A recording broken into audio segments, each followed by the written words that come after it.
Hi friends, it's Marilyn again from tarotclarity.com, and I wanted to do another video on the playlist of what is tarot and how does it work. And I thought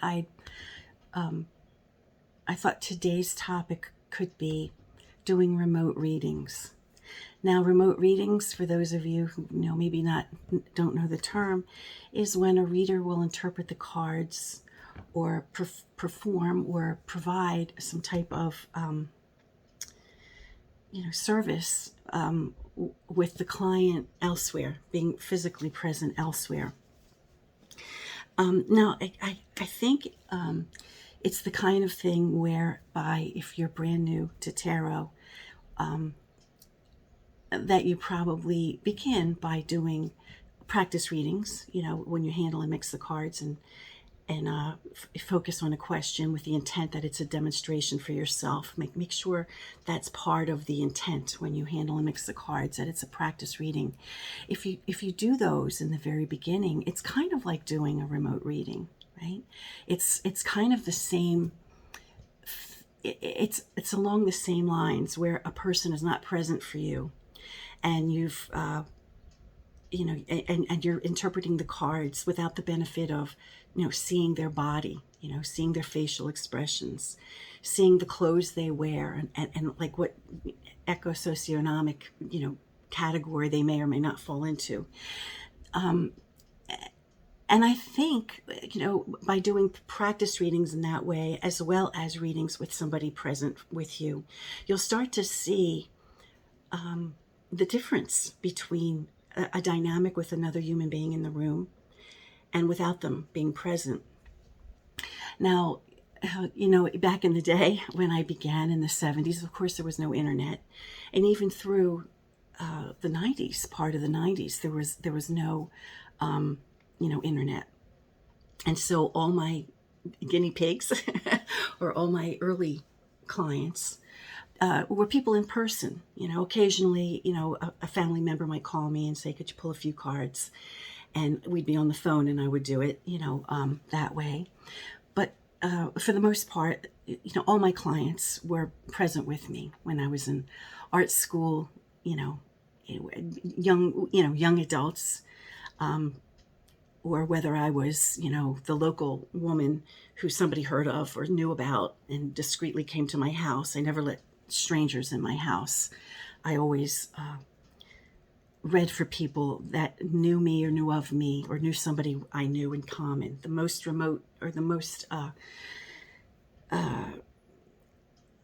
person the most stranger type of person I ever had in my house. We had mutual friends who I trusted, that kind of thing. And I think there's an advantage if you're a client to have someone do a reading if it's a remote reading, and I'll tell you why. The reasons I mentioned in the very beginning of this video. Whether you acknowledge it or not, or whether you base your reading on visual clues, I think it's human nature. It's hard to not notice, a person's appearance. It's hard to not notice visual expressions, facial expressions. And sometimes I think they can color a reading. Now, one could argue that they enhance a reading because you get more, you get more information from a client when you can read them physically. You can tell if you hit a nerve. You can tell if you are on the right track, But and that might be helpful, However,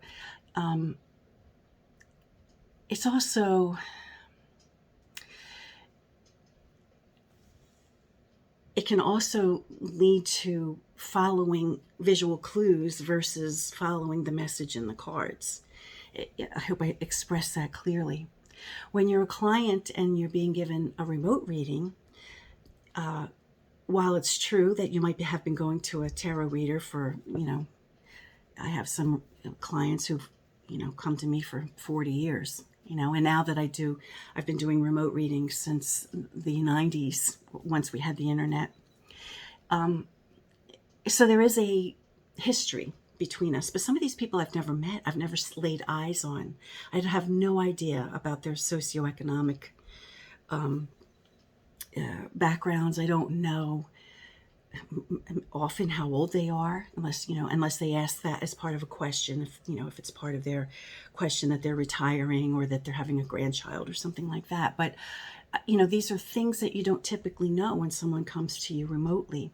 And so you have to trust the cards. You have to base your interpretation strictly on the message you receive through the cards, which is why the meditative portion of the reading, before you even get involved in the reading, is extremely critical and extremely important, because you don't have a whole lot of information. And so, the process, and I can't stress it enough, and I've mentioned it a few times in a few of my videos, is that whatever you tune into, your higher self or the universal energy that's out there, you're tuning into a relative stranger and you're asking to be guided and to give the best possible reading that has the most meaning, that will have the best possible outcome for your client. And that part of it has nothing to do with visual clues that might skew your opinion or might influence your reading. Now, I'm not poo-pooing in-person readings. I do my fair share of those, and I've done many of them throughout the years. But I do prefer the remote readings. I really do. Why did I start doing remote readings? Well, like I mentioned, in the early 90s, or I forget exactly when the internet came, but when we had, email, that was sometime in the 90s. I created a website, in those days, I always had an M name. I was either Mahalani or Magdalene. So it was either Mahalani's Tarot or Magdalene, because those are names that are similar to Marilyn without being Marilyn, And I started getting, I had a website that just said, this is what I do. And I wasn't even thinking along the lines of remote reading, because I don't think it occurred to me at that point. But I was just drawing attention to tarot, and you could contact me if you had questions about it or whatever. And it turned out that people were contacting me for readings. And that's how I figured out, I could do this. And so my readings in those days were typewritten, and they were very tedious, and it was not something that I was going to do for very long. In recent years, I'll occasionally do typed readings. But in recent years, I've adjusted my delivery, whereby I do recordings. I'll hear the question, usually through an email. Somebody will send me an email. They'll pay me. They'll send me an email. And maybe there's a little bit of back and forth where I fine-tune what it is that they're really looking for, because sometimes people can write 3 paragraphs and never really have a question mark in there ever. So there is some, back and forth about it. What exactly are you asking? I want to be clear on this. And then once, they agree that I understand the question that they have, and I do the reading and I send them a voice recording,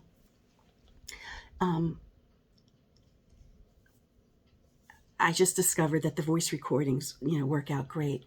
They work out great for me because I don't always have to do hair and makeup, and that kind of thing. I could just present my reading in a voice. Now, some people really, really want to see my face. And I don't know why, but they do. And so for those people, I'll do, like a private YouTube video whereby I just do a video and then send it to them. And when I do a voice recording, I always include a photograph of the cards. And I, walk through it with them to help them understand. I don't necessarily, go into great detail about, the mechanics of the reading itself, how I come to the conclusion. But if there's a point I really want to stress, I'll often point out the cards that lead me to believe that something, to verify, how it is I came to a certain conclusion. But the remote readings, once the 90s hit, and I started doing remote readings, I obviously could broaden my clientele. I could have more people reach me because I'll have, clients from France and England, and I have a few from Australia, Canada, even the West Coast. I'm on the East Coast. So it broadened, it made more broad my horizon for clients. And then, why go back, to having strangers, not strangers, but people coming into my home where I got to clean the house, even if they're people I know well or, that I trust, there's still the infringement on my home. This is the parlor, my tarot parlor has always been in my home, no matter where I lived. And, certainly there are people who still come into my home, but my bread and butter, my primary focus for the people I reach are people that that come to me on a remote basis. Okay, so aside from, not having the visual clues, it's really good training, I think, for being a proficient reader when you do practice more by giving yourself practice questions with no one present than if you have people coming in the room. There should be a mix. There should be a blend. Certainly in my day, I did fairs and, I sat at a booth, or, maybe I was the entertainment at a bridal shower or something like that. And when you go into a place like that, it's for fun, it's for levity, every now and then something serious might pop up, but, you have to know your audience, and you have to know, who you have to be familiar, you have to have an understanding of the moment. And I guess, I said it right before when I said you have to know your audience. So there's a time and place for both types of deliveries. Now I'm just, except for my extremely close circle of people in my life, I do remote readings. Aside from the closest people in my life, I do remote readings, and I have enough of them that I can.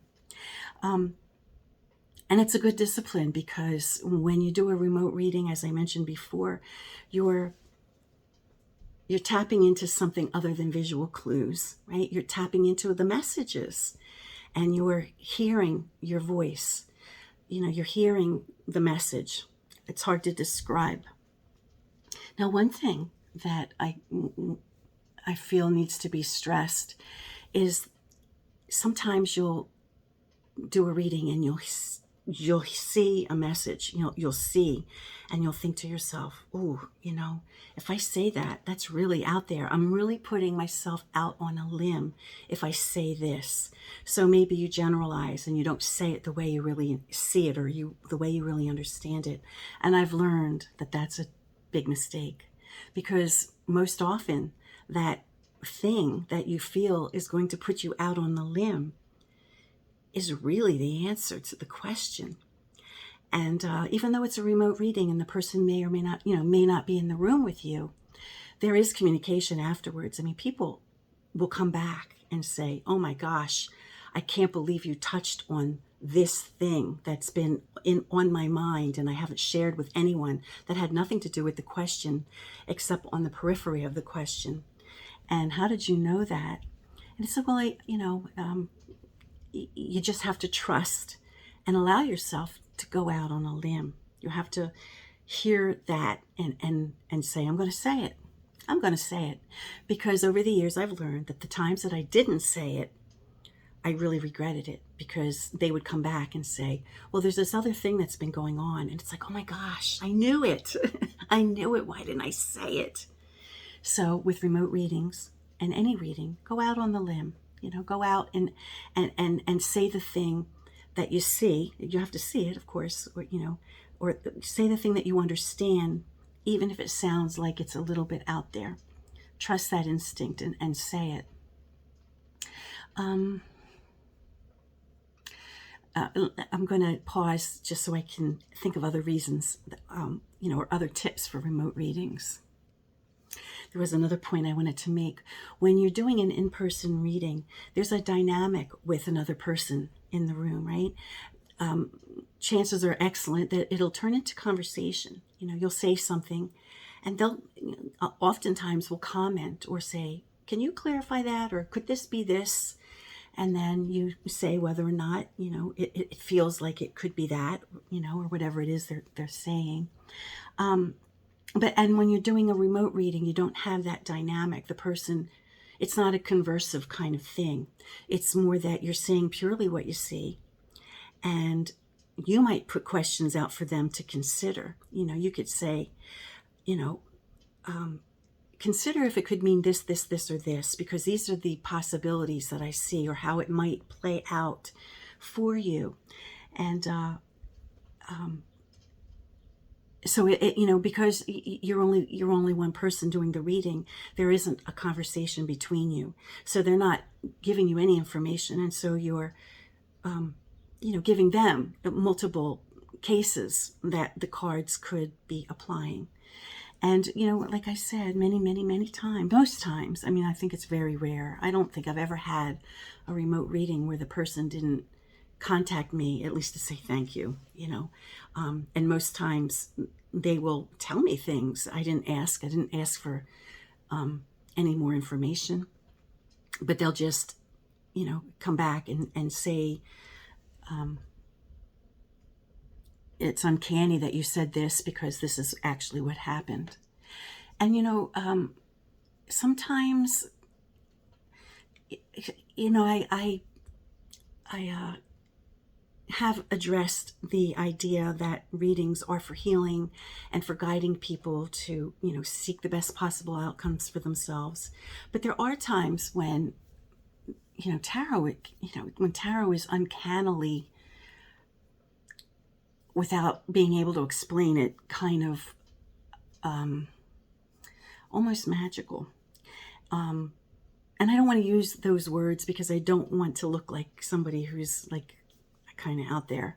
But there are times when when you say stuff with the intent, when you say what you see with the intent of guiding or helping a person, and you touch on something that they can't believe you saw, and it's kind of like a magical moment. I don't know what else to call it, but it's kind of an uncanny moment. And tarot has a lot of those.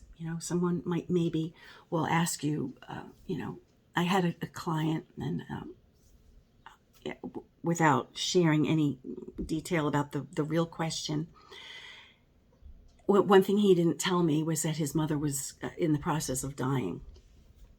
And, I had cards that, when the death card pops up, you want to assure somebody that it doesn't mean death or whatever, but sometimes it really means death. If you look at what the death card meant traditionally, the death card meant death, and you always, interpret the cards to answer the question. And so if, a death isn't appropriate, then it could be the end of, whatever project they're working on or something like that. Oh, sorry about that, Matilda. It's my plant. I accidentally hit her.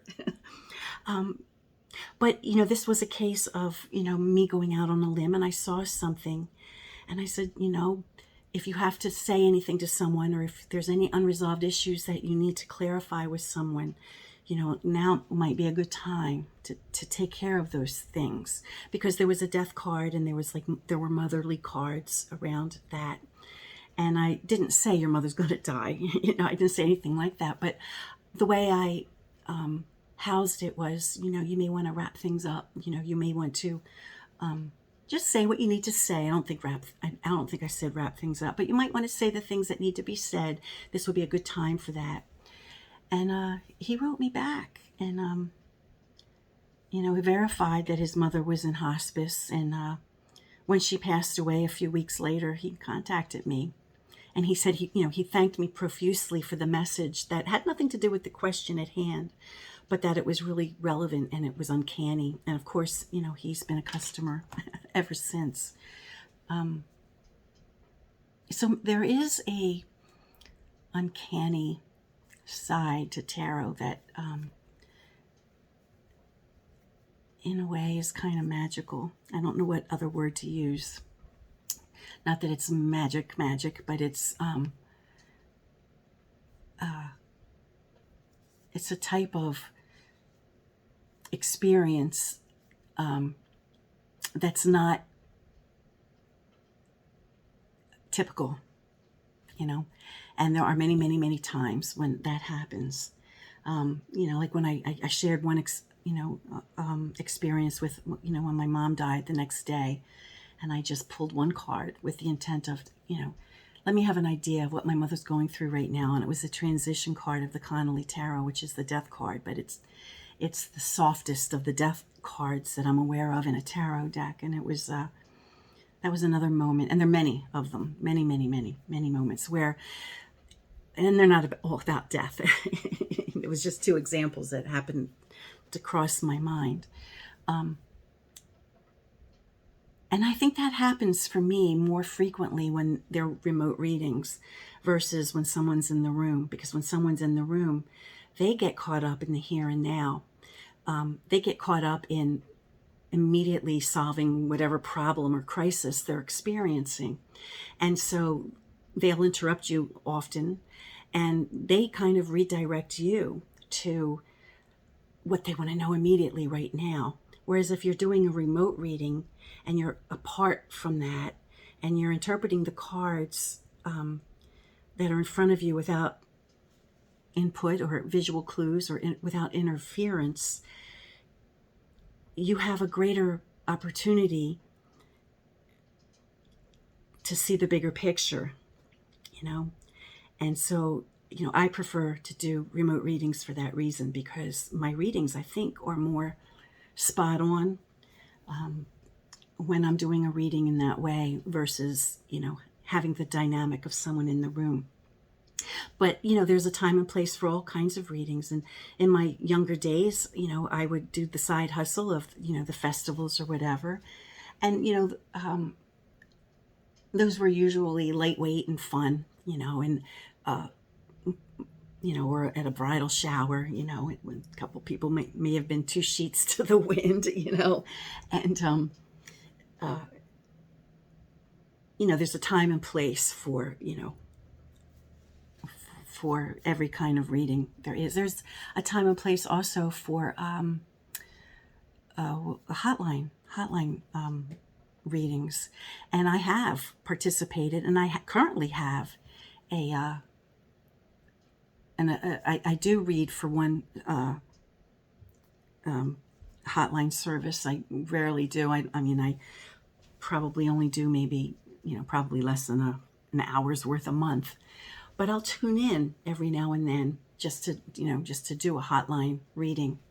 And the hotline readings are remote, right? They're you're certainly not in the room with the person.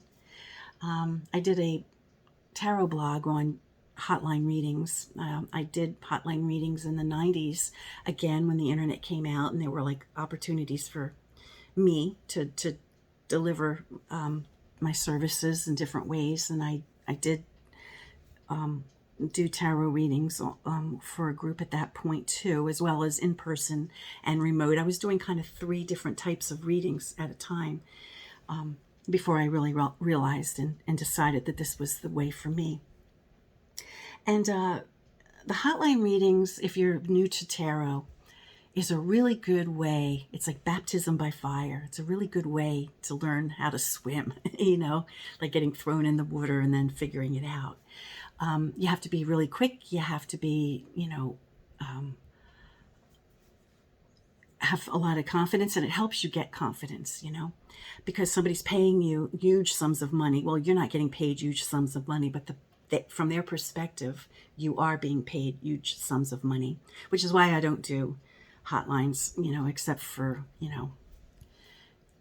like maybe a half an hour a month or, an hour a month. And that's pretty much it. My bread and butter comes to me from my own practice. But sometimes I just like to do it, because I like to have the urgency of a hotline. Why do people go to hotlines? They go to hotlines because they're desperate. Any hotline, a person's desperate. And when people are going to these psychic hotlines, I think a lot of them are extremely vulnerable. And They want answers immediately for how to fix their life, and sometimes it's very tragic. And if I can calm somebody down or help them out, I like to do it. The hotline that I use, the client has never charged for the method I use on that particular hotline. The client doesn't spend more than $15, so it's a $15 reading, and I'm okay with that because they're not spending $300 and I'm not getting 40. It's like they're paying 15, I'm getting 5.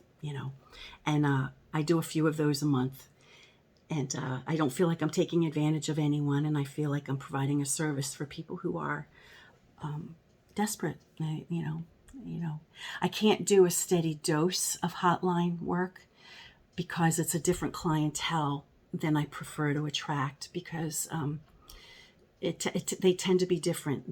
They tend to come from a different place than people who come to me after years of experience with me and my own clientele. They're different, but I think they provide a valuable opportunity to help, to help them too. So at any rate, I hope I've explained, what a remote reading is. It's, versus being in person, or and what the advantages are to the client. Oh, and there are advantages for the reader too. You don't have to do hair and makeup. You don't have to have strangers in your home. You don't have to hustle and go to fairs and travel. You can stay home, and you just when someone sends you an email or purchases a reading, it's like, okay, time to do my reading. And I go up into the parlor, and usually I'll have maybe 2 or 3 a day, where I'm pinged, and I'll just do the readings. Maybe I'll separate them by an hour or 2 to regain my energy. I do them at leisure. That's the nice part about it for the reader. If you do remote readings, but you do them like a video, then and if you're comfortable with that, then you do it that way. I like the voice recordings best because I'm old, I'm not very photogenic, let's face it. I'm not a real slick person. And so, I prefer being unseen but heard. The importance is that I'm heard, not that I'm seen. So those are the advantages for a reader, And the other, thing that I mentioned, I touched on a little earlier, was that I think you become a better reader when there are no interruptions and you're not distracted by, the physical presence of the person. You're concentrating on what you see, and and I think it's made me a better reader, and I've never gone back once I understood that. And, except for the time and place for doing fun readings for people at events or something, which my day for that has passed. I don't enjoy it anymore. I prefer people to just contact me when they want a reading. I don't hustle anymore. I don't have to hustle anymore. And I prefer not to have to. But anyway, I hope this has been insightful to you. And until next time, friends, stay well. Peace.